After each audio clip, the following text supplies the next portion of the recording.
हाँ जी दोस्तों, कैसे हो आप लोग। आई होप आप लोग बहुत अच्छे हो, पढ़ाई वगैरह अच्छी चल रही है। आज अपन देखने वाले एक बहुत छोटा सा स्टैंडर्ड, बहुत सिंपल सा स्टैंडर्ड, ठीक है। और इसमें इंपॉर्टेंट एरिया जो है वो क्वेश्चन मार्क के फॉर्म में मैंने मार्क कर रखे, जो मेरे क्वेश्चन बैंक से लिंक्ड है, ठीक है। तो अभी अपन आज कंप्लीट करेंगे ऐसे 265, पूरा एक पेज में दिया हुआ है, टेंशन लेने का कोई जरूरत नहीं है सर। 265, 265, 265 स्टैंडर्ड ऑन ऑडिट ऐसे 265।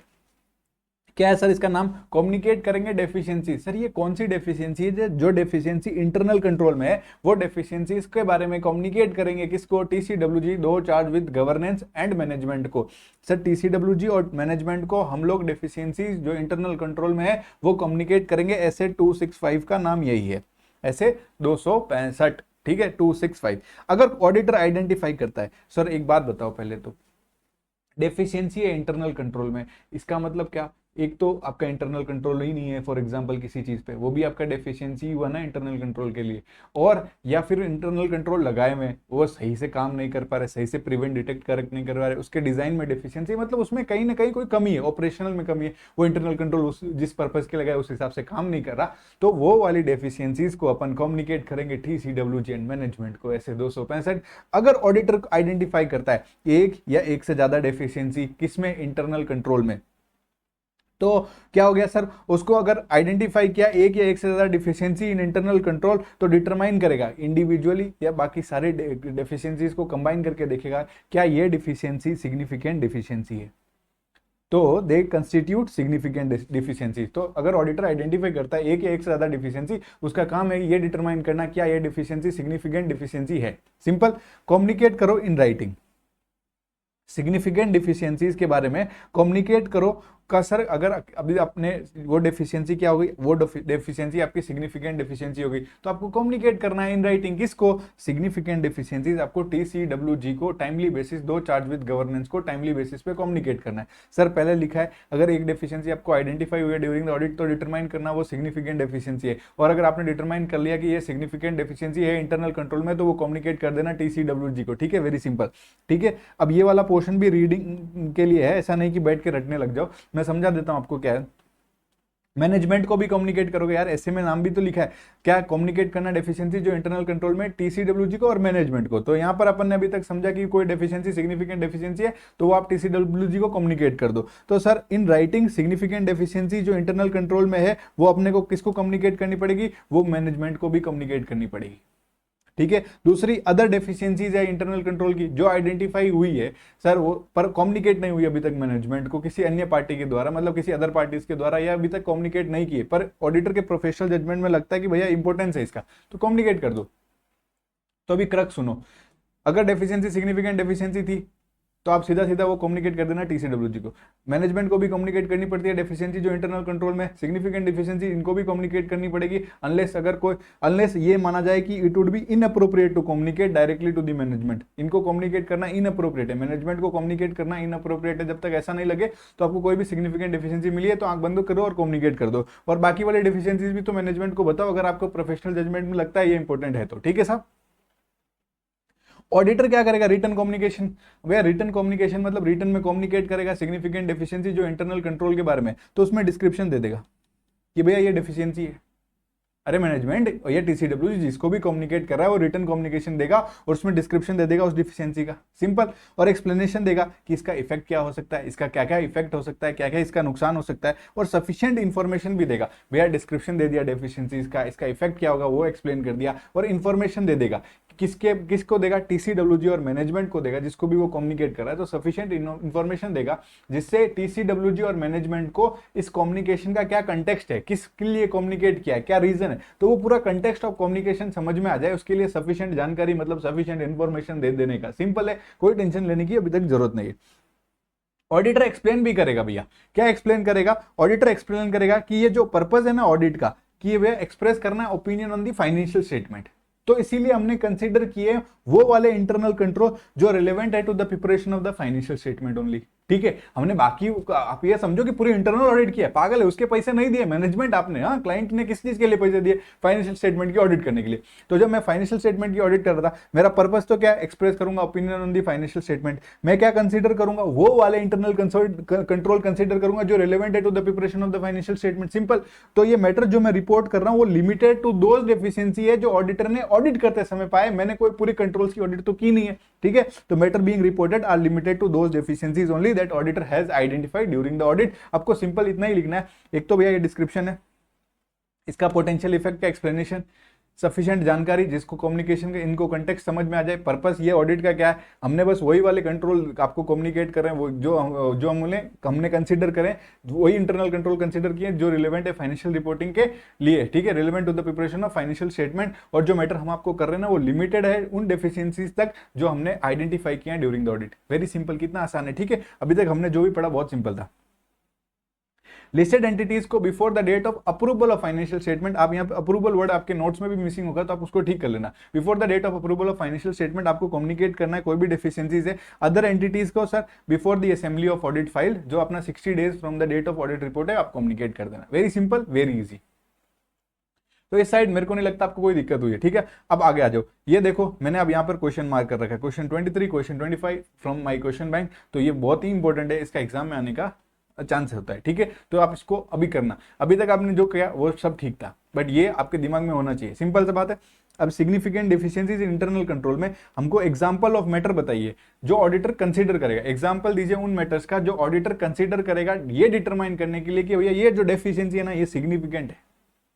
ये डिटरमाइन करना है कि ये जो डेफिशिएंसी है वो सिग्निफिकेंट डेफिशिएंसी है, मतलब दिस एस इज इक्वल, मतलब this deficiency is equal to significant deficiency, मुझे ये पता करना है। तो सर मैं कौन से मैटर ऑडिटर कंसीडर करेगा, जब उसको ये डिटरमाइन करना हो कि भैया ये वाली डेफिशिएंसी सिग्निफिकेंट डेफिशिएंसी है, तो नीचे दिए गए ये मैटर ये ऑडिटर कंसीडर करेगा, ठीक है। पहले मैं आपको बताता हूं फिर याद करा दूंगा मैं, ठीक है। Likelihood of deficiencies leading to material misstatement in financial statement in future, क्या संभावना भैया, डेफिशिएंसी है, कमी तो है, कंट्रोल नहीं है, पर इस कंट्रोल का आज तो नहीं लेकिन फ्यूचर में मजा होगा। मजा मतलब इसका नुकसान, मटेरियल मिस स्टेटमेंट आपके फाइनेंशियल स्टेटमेंट में फ्यूचर में दिखेगी, अभी नहीं दिख रही, अभी तो तुम खुश हो कंट्रोल नहीं है, पर जब बाद में फाइनेंशियल स्टेटमेंट के में आपको मटेरियल मिस स्टेटमेंट दिखेगी, इसका क्या लाइक्लीहुड है, ठीक है। अगर लाइक्लीहुड है उस डेफिशिएंसी का कि ये लीड करेगी material misstatement in financial statement in future, तो ये वाला वो वाला मैटर है जो ऑडिटर को कंसीडर करना है जब वो डिटरमाइन कर रहा है। ये डी क्या है, सिग्निफिकेंट डेफिशिएंसी है। ये डी डेफिशिएंसी मतलब D is equal to H D, मतलब सिग्निफिकेंट डेफिशिएंसी। तो likelihood of deficiency leading to material misstatement in financial statement in future, susceptibility to loss या फ्रॉड, वो एसेट पे आपका क्या ससेप्टेबिलिटी है कि लॉस या फ्रॉड हो सकता है। सर ससेप्टेबिलिटी मतलब इन्फ्लुएंस हो जाए, अफेक्ट हो जाए वो एसेट और लाइबिलिटी लॉस या फ्रॉड से, ठीक है। ससेप्टेबिलिटी का मतलब मैं आपको बहुत बार समझा सकता हूँ, बीइंग इन्फ्लुएंस हो जाए, अफेक्ट हो जाए, हार्म्ड हो जाए, ठीक है। तो उससे सर ये जो एसेट है उस पर लॉस या फ्रॉड की क्या ससेप्टेबिलिटी है।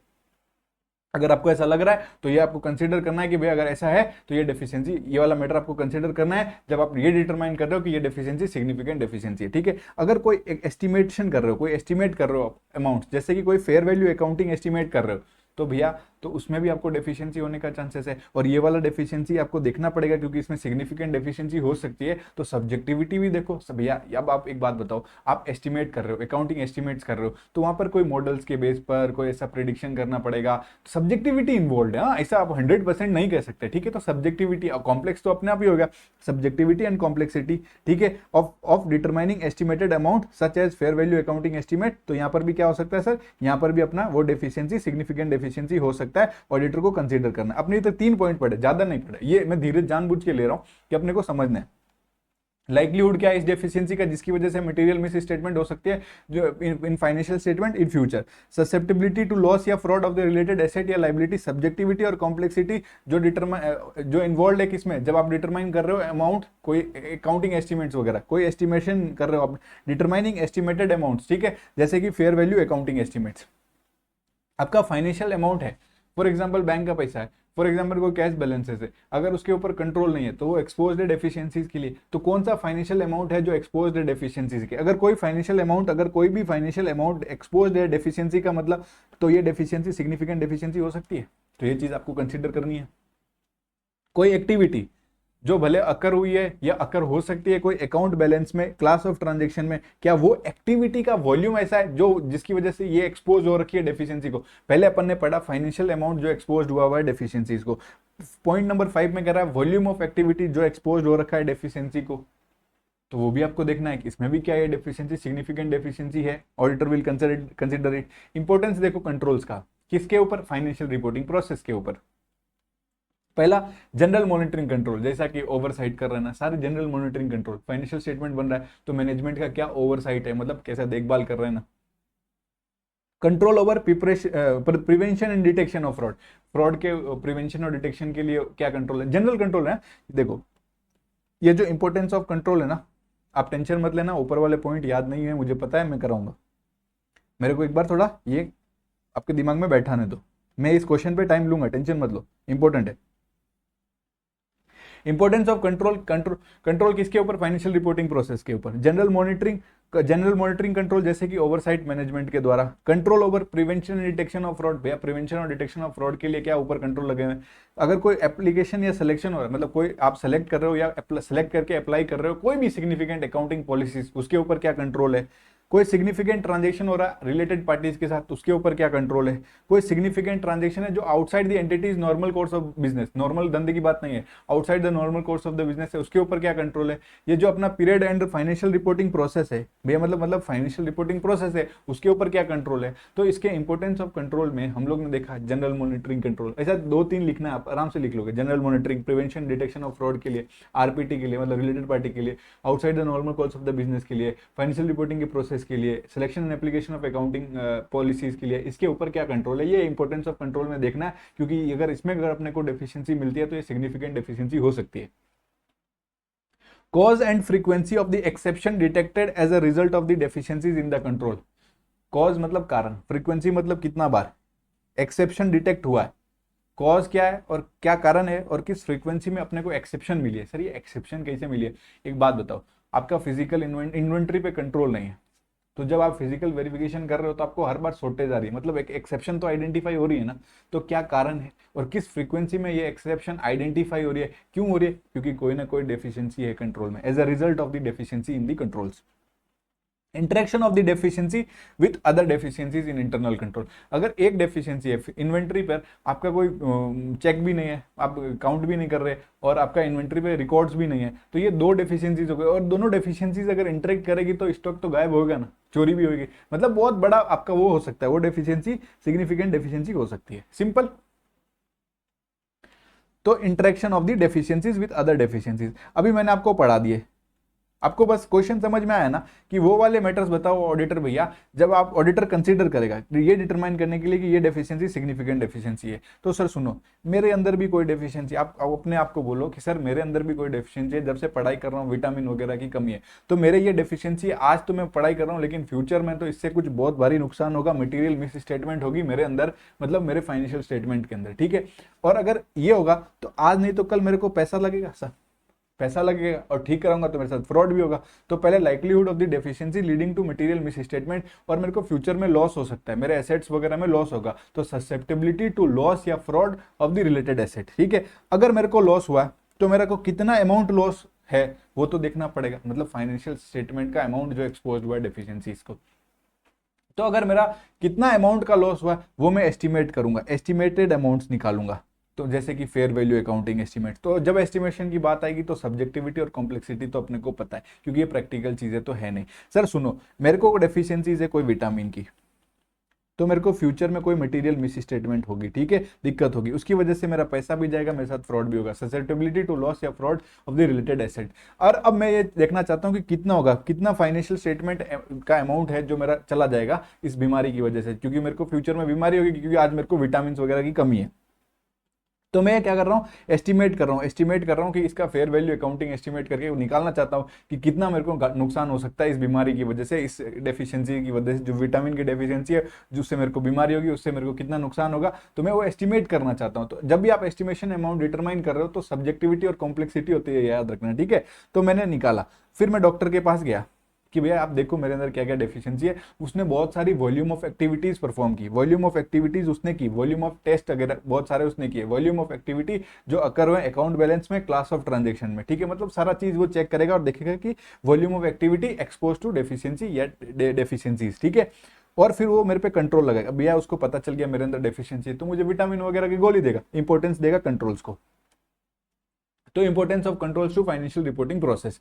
अब अगर फिर भी सर मैं मेहनत कर रहा हूं फिर भी नहीं बचूंगा, रीजन बीइंग क्या कारण है, मेरे को ये बीमारी बहुत बड़ी बीमारी हो जाएगी, क्योंकि सर ये बीमारी मेरे को एक तो विटामिन की कमी है, दूसरा मेरा ब्लड का भी लॉस, मतलब ब्लड में भी कमी निकल गई। तो अगर एक डेफिशिएंसी दूसरी डेफिशिएंसी इंटरेक्ट करेगी तो मेरे बॉडी को तो नुकसान होगा, मेरा तो जाने का 100% है, अब मैं नहीं बचूंगा सर, ठीक है। तो ऐसा करके आप ये सारे पॉइंट याद रख सकते हो। मैं आपको फिर से बता देता हूँ, सर मेरे को विटामिन की डेफिशिएंसी है तो लाइक्लीहुड ऑफ द डेफिशिएंसी जिसकी वजह से मटेरियल मिस स्टेटमेंट होगा इन फ्यूचर। अगर डेफिशिएंसी है तो मुझे बीमारी होगी, बीमारी होगा तो पैसा लगेगा, मतलब लॉस या फ्रॉड होगा मेरे साथ, ससेप्टेबिलिटी टू लॉस या fraud of the related asset या लाइबिलिटी। अब लॉस फ्रॉड होगा तो मैं तो देखूंगा कितना पैसा मेरा जाएगा, तो फाइनेंशियल स्टेटमेंट का अमाउंट कितना चला जाएगा। तो मैं ये ट्राई करूंगा एस्टिमेट, जब मैं एस्टिमेशन करने का कोशिश करूंगा तो estimated amount, subjectivity and complexity for determining the estimated amount. तो मैं डॉक्टर के पास गया, वो बहुत सारी एक्टिविटी परफॉर्म करेगा, वॉल्यूम ऑफ एक्टिविटी वो परफॉर्म करेगा और वो देखेगा कि कितना वॉल्यूम ऑफ एक्टिविटी अकर हुआ या अकर हुआ है, कहाँ पे, in account balance, class of transaction जो एक्सपोज्ड है डेफिशिएंसीज के। तो फिर डॉक्टर ने क्या किया सर, बहुत सारा वो मेरे साथ टेस्ट वगैरह किया और मेरे पे कंट्रोल लगाने का इंपॉर्टेंस दिया कि इसको ठीक करते, कंट्रोल वगैरह लगा के दवाई वगैरह देके। फिर भी मैं ठीक नहीं होगा, उसका कारण क्या है, मेरे को एक डेफिशिएंसी नहीं दो डेफिशिएंसी, और वो दोनों अगर इंटरेक्शन करेगी तो ये सिग्निफिकेंट डेफिशिएंसी है। आपको मैंने ये 6 पॉइंट अच्छे से याद करा दिए। प्लीज अगर आए तो आप प्लीज ये मार्क्स स्कोर करोगे। ये वाला जो आपको नीचे मैंने यहाँ पे बना के दिया, आप स्क्रीन पे देखो, या आप अपने कॉपी में नोट डाउन कर लेना। ये मैंने उसी फ्लो में लिखा है जिस फ्लो में अपन ने ये मेमोरी टेक्निक बनाई है, ठीक है। तो please note it down. Indicator क्या है, सिग्निफिकेंट डेफिशिएंसीज का इन इंटरनल कंट्रोल। भैया क्या क्या इंडिकेटर है कि ये सिग्निफिकेंट डेफिशिएंसी है इंटरनल कंट्रोल में, उसका एग्जांपल दीजिए। इंडिकेटर ऑफ सिग्निफिकेंट डेफिशिएंसीज मतलब संकेत क्या है सिग्निफिकेंट डेफिशिएंसीज के, कि भैया ये डेफिशिएंसी तो बड़ी भारी है, ये डेफिशिएंसी का, सिग्निफिकेंट डेफिशिएंसीज का संकेत है, सिग्निफिकेंट डेफिशिएंसीज का इंडिकेटर है। तो ये वाले एग्जांपल्स होंगे ना, तो ये वाली चीजें होगी तो मतलब यहाँ सिग्निफिकेंट डेफिशिएंसीज के संकेत मिल रहे हैं भाई, समझ जाओ, ठीक है। अब ये क्या मिल रहे हैं वो मैं आपको अपने तरीके से बताऊंगा। पहला स्क्रीन पर देखते रहना आप लोग, ठीक है। ये स्क्रीन पर आप फोटो देखो, आपको ये सारा का सारा समझ में आ जाएगा। What are the indicator of the significant deficiencies. तो सुनो सर, एंटिटी के पास रिस्क असेसमेंट प्रोसीजर है ही नहीं, मैंने RAP लिख के काट दिया, मतलब एंटिटी के पास रिस्क असेसमेंट प्रोसीजर है ही नहीं, तो मतलब सिग्निफिकेंट डेफिशिएंसी हो सकता है, ठीक है सर। मैंने कहा रिस्क असेसमेंट प्रोसीजर है सर, पर इफेक्टिव नहीं है, इनइफेक्टिव है, तो ये भी इंडिकेटर है सिग्निफिकेंट डेफिशिएंसीज का, ठीक है। तो रिस्क असेसमेंट प्रोसीजर है पर वो इनइफेक्टिव है। उसके बाद में रेस्पॉन्स, रिस्क को रेस्पॉन्स करना पड़ता है, अपने को पता है। तो सर ये जो मेरा रिस्क को रेस्पॉन्स करने का है ना, वो भी इनइफेक्टिव है। भैया मेरा रिस्क असेसमेंट प्रोसीजर नहीं है, रिस्क असेसमेंट प्रोसीजर है पर इनइफेक्टिव है। आओ देखो ना इंडिकेटर्स में, आओ इतना ही देखो आप। पॉइंट नंबर 2 पे देखना, absence of risk assessment procedures with in the entity. तो ये इंडिकेटर है सिग्निफिकेंट डेफिशिएंसीज का। एविडेंस मिला मुझे इनइफेक्टिव रिस्क असेसमेंट प्रोसेस का, मतलब भैया रिस्क असेसमेंट प्रोसेस तो है पर मेरे को एविडेंस किस चीज का मिला कि ये रिस्क असेसमेंट प्रोसेस इनइफेक्टिव है, तो इंडिकेटर ऑफ सिग्निफिकेंट डेफिशिएंसीज, ठीक है। उसके बाद रेस्पॉन्स होना चाहिए, भैया जो भी सिग्निफिकेंट रिस्क आइडेंटिफाई होता है उसका रेस्पॉन्स जाता है, तो जो रेस्पॉन्स जा रहा है तो मेरे को एविडेंस मिला ineffective response to the risk identify. Point number 4, ये आपके 3 पॉइंट मैंने कंप्लीट कराए बहुत मजे से। भैया रिस्क असेसमेंट प्रोसीजर है नहीं है पर इनइफेक्टिव है। रिस्क को जो रेस्पॉन्स जाता है वो वही अपना इनइफेक्टिव है, जो रिस्क अपना आइडेंटिफाई हुआ है उसका रेस्पॉन्स जाएगा वो भी इनइफेक्टिव है, उसका भी अपने को एविडेंस मिला। तो ये 3 अपने हो गए इंडिकेटर्स ऑफ द रिस्क, अपने indicator of the significant deficiency, risk नाम आ गया। और सुनो उसके बाद मटेरियल मिस स्टेटमेंट, अपने को मटेरियल मिस स्टेटमेंट मिली, ठीक है। अपन क्या करें, ये जो मटेरियल मिस स्टेटमेंट है ना साहब, तो ये हमारा मटेरियल मिस स्टेटमेंट है तो कोई दिक्कत नहीं है, ये इंटरनल कंट्रोल का सिस्टम है ना, प्रिवेंट डिटेक्ट करेक्ट कर देगा। ये इंटरनल कंट्रोल का सिस्टम उस मटेरियल मिस स्टेटमेंट को प्रिवेंट डिटेक्ट और करेक्ट कर देगा, पर नहीं कर पा रहा है, मतलब आपका ये क्या है, ये भी इंडिकेटर है सिग्निफिकेंट डिफिशिएंसीज का। सर मैं कह रहा हूं आपका ये इंटरनल कंट्रोल नहीं, पर मेरा पूरा कंट्रोल इन्वायरमेंट है वो भी इनइफेक्टिव है रे, तो ये सारा क्या है, इंडिकेटर है सिग्निफिकेंट डिफिशियंसीज का। रिस्क असेसमेंट प्रोसीजर नहीं है, अगर है तो इनइफेक्टिव है। रेस्पॉन्स कर रहा हूं मैं रिस्क को, वो भी इनइफेक्टिव है। मटेरियल मिस स्टेटमेंट मिला तो कोई घबराने की जरूरत नहीं है, मेरा इंटरनल कंट्रोल है ना भैया, वो इंटरनल कंट्रोल प्रिवेंट, डिटेक्ट और करेक्ट नहीं कर पा रहा, तो ये इंडिकेटर है सिग्निफिकेंट डिफिशियंसीज का। सर मेरा पूरा का पूरा कंट्रोल इन्वायरमेंट ही इनइफेक्टिव है।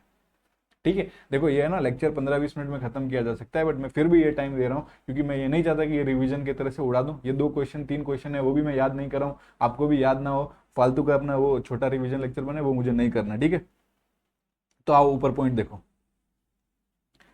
Indicators of the significant deficiency, risk assessment procedure का एब्सेंस है ही नहीं, तो ये इंडिकेटर है सिग्निफिकेंट डिफिशियंसीज का। इनइफेक्टिव रिस्क असेसमेंट प्रोसीजर है, मतलब इनइफेक्टिव है, उसका एविडेंस मिला, तो ये इंडिकेटर है सिग्निफिकेंट डिफिशियंसीज का। एविडेंस मुझे मिला इनइफेक्टिव रेस्पॉन्स, जो रिस्क आइडेंटिफाई हुआ है, पॉइंट नंबर 4। मुझे एविडेंस मिला कि मैनेजमेंट नहीं, मुझे क्या, पॉइंट नंबर 6 देखो, मिस स्टेटमेंट जो डिटेक्ट हुई है, जो डिटेक्टेड है वो ना प्रिवेंट की जा सकती ना डिटेक्ट की जा सकती। जो मिस स्टेटमेंट्स है वो क्या है सर, वो प्रिवेंट भी नहीं की गई, डिटेक्ट भी नहीं करी जा सकती, करेक्ट भी नहीं करी जा सकती, जो एंटिटी का इंटरनल कंट्रोल है। ठीक है, मुझे मिस स्टेटमेंट मिल गई, ऑडिटर को मिली, पर ऑडिटर को ये पता चला कि जो मटेरियल मिस स्टेटमेंट है ना, एंटिटी के इंटरनल कंट्रोल से तो कुछ नहीं हो रहा, ना उनसे प्रिवेंट हो रही, ना डिटेक्ट हो रही, ना करेक्ट होनी। तो ये आपके पॉइंट कंप्लीट हुए। ठीक है, उसके बाद में आप देखो कि ये जो मेरा कंट्रोल इवेंट इन्वायरमेंट है, वो भी, उसका भी मेरे को इनइफेक्टिव का एविडेंस मिल गया, तो ये भी इंडिकेटर है सिग्निफिकेंट डेफिशिएंसीज का। तो इसमें कुछ एग्जांपल दिए कि कंट्रोल इन्वायरमेंट आपका इनइफेक्टिव है, इसका भी एग्जांपल क्या होगा, ये देखो। तो इन्होंने क्या देखे, इन्होंने भी 3 पॉइंट लिख दिए, आपको जितने याद रहे आप लिख लेना, पर 2-3 तो मैं आपको, जो 3 दिए मैं आपको याद कराने की कोशिश करता हूं। ठीक है, इंडिकेशन मिला कि ये जो सिग्निफिकेंट ट्रांजेक्शन है ना, क्या है, सिग्निफिकेंट ट्रांजेक्शन जिसमें मैनेजमेंट फाइनेंशियली इंटरेस्टेड है ना, वो सही से स्क्रूटनाइज ही नहीं किए जा रहे टीसीडब्ल्यूजी के द्वारा, तो मतलब कंट्रोल इन्वायरमेंट इनइफेक्टिव है। ऑडिटर को इंडिकेशन मिला है कि जो सिग्निफिकेंट ट्रांजेक्शन है ना, जिसमें मैनेजमेंट फाइनेंशियली इंटरेस्टेड है ना, वो अप्रोप्रिएटली स्क्रूटनाइज नहीं किए जा रहे, नहीं देखे जा रहे टीसीडब्ल्यूजी के द्वारा, इस चीज का अगर इंडिकेशन मिल रहा है तो मतलब कंट्रोल इन्वायरमेंट इनइफेक्टिव है। मैनेजमेंट फ्रॉड का आइडेंटिफिकेशन हुआ है, भाई आइडेंटिफाई हुआ है मैनेजमेंट का फ्रॉड, मैनेजमेंट फ्रॉड जो प्रिवेंट नहीं किया गया था एंटिटी के इंटरनल कंट्रोल द्वारा, तो ये भी ये भी एविडेंस है इनइफेक्टिव कंट्रोल एनवायरनमेंट का। सर मैनेजमेंट फेल हो गया, किस चीज के लिए भैया, जो आपको पिछली बार हम लोग ने सिग्निफिकेंट डिफिशियंसीज कम्युनिकेट की थी, तो मैनेजमेंट को क्या करना था, उसके ऊपर रिमीडियल एक्शन लगाना था, पर वो रिमीडियल एक्शन इंप्लीमेंट नहीं कर पाया। Management failure to implement appropriate remedial action on the significant deficiency जो प्रीवियसली कम्युनिकेट की गई है। तो ये कंट्रोल इन्वायरमेंट जो है एंटिटी का, वो इनइफेक्टिव है। उसका एक तो इंडिकेशन मिला साहब, क्या मिला, इंडिकेशन मिला ना कि ये जो अपने ट्रांजेक्शन है ना, जिसमें मैनेजमेंट का फाइनेंशियल इंटरेस्ट है, वो सही तरह से स्क्रूटनाइज नहीं हो रहा टीसीडब्ल्यूजी के द्वारा, तो ये अपना एविडेंस है इनइफेक्टिव कंट्रोल इन्वायरमेंट का। मैनेजमेंट का फ्रॉड ही आइडेंटिफाई हो गया, तो ये भी अपना इनइफेक्टिव कंट्रोल इन्वायरमेंट का। मैनेजमेंट फेल हो गई to implement appropriate remedial actions, किसके रिगार्डिंग, जो सिग्निफिकेंट डिफिशियंसी प्रीवियसली कम्युनिकेट किए। आपका क्वेश्चन आएगा क्या क्या इंडिकेटर है सिग्निफिकेंट डिफिशियंसीज के इंटरनल कंट्रोल में, तो सर इंडिकेटर मतलब संकेत कि रिस्क असेसमेंट प्रोसीजर है नहीं, है पर इनइफेक्टिव है, तो भैया मेरा रिस्क को रेस्पॉन्स जाएगा। भैया ये तो रिस्क असेसमेंट की बात हो गई, या रिस्क आइडेंटिफाई होता तो रिस्क रेस्पॉन्स जाता, वो रिस्क रेस्पॉन्स का सिस्टम भी उसमें भी इनइफेक्टिव है। मटेरियल मिस स्टेटमेंट मिली तो मेरा इंटरनल कंट्रोल ठीक होगा, नहीं कर पाएगा आपका वो मटेरियल मिस स्टेटमेंट, आपका इंटरनल कंट्रोल ना प्रिवेंट डिटेक्ट करेक्ट कर पाएगा, इस चीज का आपको एविडेंस मिला। कंट्रोल इन्वायरमेंट इनइफेक्टिव है, इस चीज का आपको इनइफेक्टिव का एग्जाम्पल, मतलब इसमें 3 एग्जाम्पल है। ठीक है, जहां फाइनेंशियली इंटरेस्टेड था मैनेजमेंट, वो सही से देख नहीं पा रहा है, टीसीडब्ल्यूजी नहीं देख पा रहा है, मैनेजमेंट फ्रॉड का आपको एविडेंस मिल गया है, मतलब इंडिकेटर मिला है। और उसके बाद में सर आपका तीसरा पॉइंट है कि अगर आपको सर जो मैनेजमेंट को पिछली बार रिमीडियल एक्शन बताए गए थे सिग्निफिकेंट डेफिशिएंसी जो प्रीवियसली कम्युनिकेट की थी, उसके ऊपर रिमीडियल एक्शन नहीं लगे, failure to implement appropriate remedial action, ये तो कंट्रोल इन्वायरमेंट के हो गया। तो सर इतनी सारी सिग्निफिकेंट डेफिशिएंसीज है, तो आपको लगता है मैनेजमेंट सही तरीके से ध्यान देता होगा जब फाइनेंशियल स्टेटमेंट बन रहा है, वो ढंग से ओवरसी नहीं कर पा रहा है, तो management inability to oversee the preparation of financial statement, ये भी इंडिकेटर है सिग्निफिकेंट डिफिशियंसीज का। ठीक है, तो मैंने आपको इसमें 6 पॉइंट याद कराए, 5 आपको एग्जाम में लिखने हैं। रिस्क असेसमेंट, मैं फिर से बोल रहा हूँ, I know it's revision, but आप याद करो, रिस्क असेसमेंट प्रोसीजर है नहीं, है पर इनइफेक्टिव है, रिस्क का रिस्पॉन्स जाना चाहिए वो भी इनइफेक्टिव है। मटेरियल मिस स्टेटमेंट मिलेगी फिर तो सर मेरा इंटरनल कंट्रोल देख लेगा। इंटरनल कंट्रोल क्या देखेगा मेरे मुंह ना, और इंटरनल कंट्रोल ना प्रिवेंट कर पाएगा, ना डिटेक्ट कर पाएगा, ना करेक्ट कर पाएगा, तो ये इंडिकेटर है सिग्निफिकेंट डिफिशियंसीज का। आपका कंट्रोल एनवायरमेंट इनइफेक्टिव है, इतना सारा चीज खराब है, तो आपको क्या लगता है फाइनेंशियल स्टेटमेंट का प्रिपरेशन सही से हुआ? नहीं सर, मैनेजमेंट की इनएबिलिटी होगी टू ओवरसी द, इस चीज का आपको एविडेंस मिला है, evidence of management inability to oversee the preparation of the financial statement. मैंने आपको टाइम देके ये दोनों चीज याद कराई है,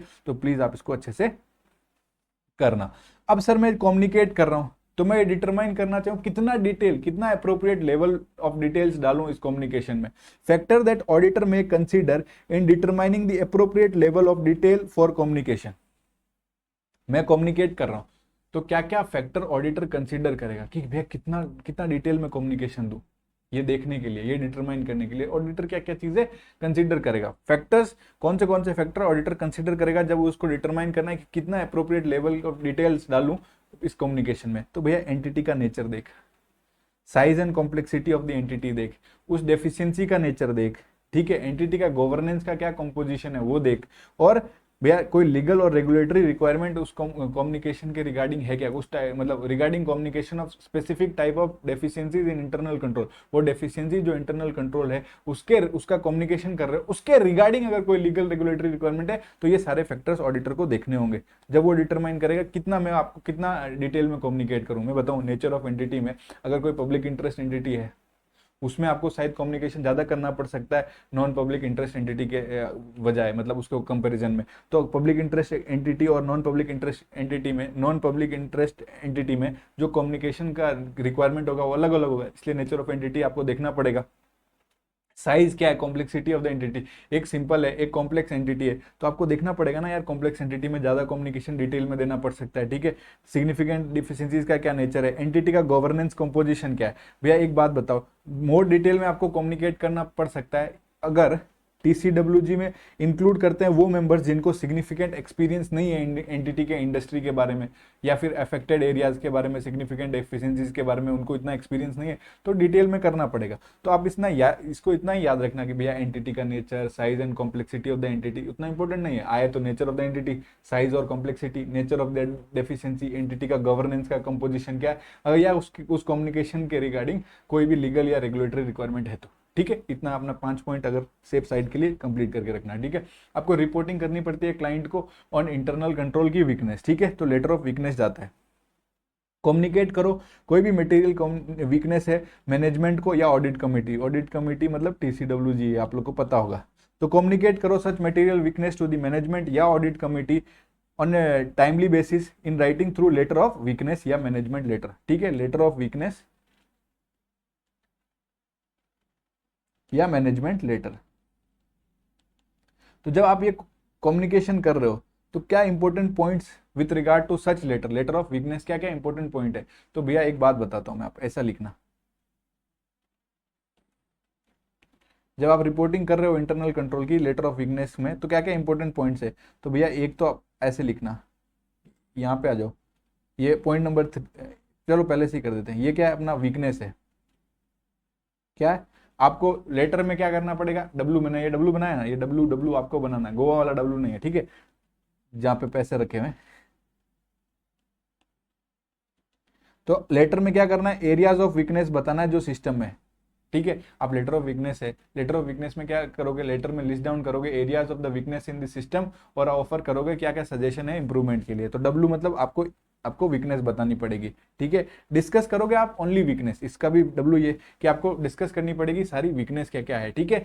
which has come to the attention जब ऑडिटर ऑडिट कर रहा था, and his examination is not design to determine the adequacy of internal control for the management. भैया मेरे को इंटरनल कंट्रोल एडिक्वेट है कि नहीं है, इसका इंटरनल ऑडिट वगैरह तो करने नहीं आया हूँ, मैं लेटर ऑफ वीकनेस बता रहा हूँ, उसमें मैं आपको सिग्निफिकेंट डेफिशिएंसीज या जो अब मेरे को कोई भी मटेरियल वीकनेस मिली है वो मैनेजमेंट को मैं क्या कर रहा हूँ, कम्युनिकेट कर रहा हूँ टाइमली बेसिस पे, या फिर ऑडिट कमिटी मतलब टीसीडब्ल्यूजी को कम्युनिकेट कर रहा हूँ। तो क्या क्या इंपॉर्टेंट पॉइंट्स है जब आप ये लेटर ऑफ वीकनेस का कम्युनिकेशन कर रहे हो, ठीक है, या फिर मैनेजमेंट लेटर जो आप ये भेज रहे हो, तो उसमें क्या करना है, आप लेटर में लिस्ट डाउन कर दो कि क्या क्या एरियाज ऑफ द वीकनेस है जो सिस्टम में मिली है, मतलब इंटरनल कंट्रोल सिस्टम में क्या क्या वीकनेस है, डब्लू वीकनेस क्या है, एरियाज ऑफ वीकनेस वो बता दो, और आप वीकनेस ही डिस्कस करोगे। ये इंडिकेट कर देना कि ये भैया ये लेटर वही वीकनेस डिस्कस करता है जो ऑडिटर जब ऑडिट कर रहा था तब उसको पता चली। मेरा ये कोई पर्पज नहीं है कि मैंने ये जो ऑडिट किया, मैंने इंटरनल ऑडिट तो नहीं किया, मैं ना ही बता रहा हूँ कि ये जो इंटरनल कंट्रोल का एग्जाम मैंने पूरा एग्जामिनेशन किया है, ठीक है। मैं तो यही बताऊंगा कि जो मैंने ये एग्जामिनेशन किया है, ये एग्जामिनेशन है वो नहीं डिजाइन किया है to determine the adequacy of internal control, ठीक है। मैं इंटरनल कंट्रोल का कोई ज्ञान तो देने आया नहीं हूँ, ठीक है। मैं तो बस वीकनेस बता रहा हूँ कि क्या वीकनेस है सिस्टम में, इसलिए मैं भी बस ये वीकनेस ही डिस्कस कर रहा हूँ, ठीक है।